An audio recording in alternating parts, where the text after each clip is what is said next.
আমাদের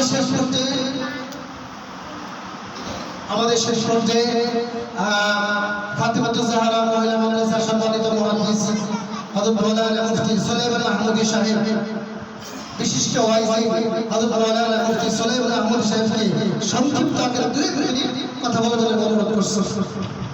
আসসালামু আলাইকুম ওয়া রাহমাতুল্লাহ।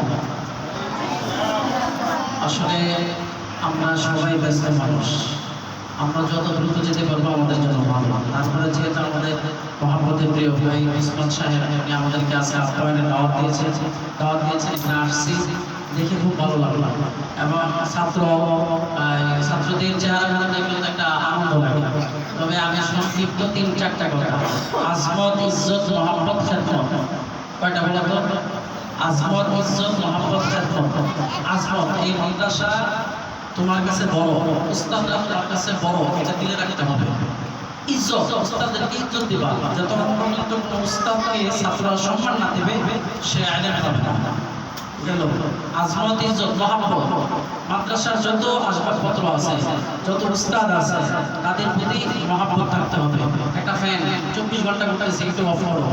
একটা টেবিল মাদ্রাসার, এই মাদ্রাসা তোমার না, কিন্তু মাদ্রাসা, এগুলো একটু কি বলো, মহাব্বত করো।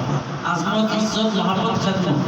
খেদমত বলতে লেখাপড়া করাটাই বড় খেদমত। উস্তাদের পা টিপাটা খেদমত না, উস্তাদের মাথা টিপাইটা খেদমত না। খেদমত আছে, কিন্তু বর্তমানে শারীরিক খেদমত সম্পূর্ণ নিষেধ।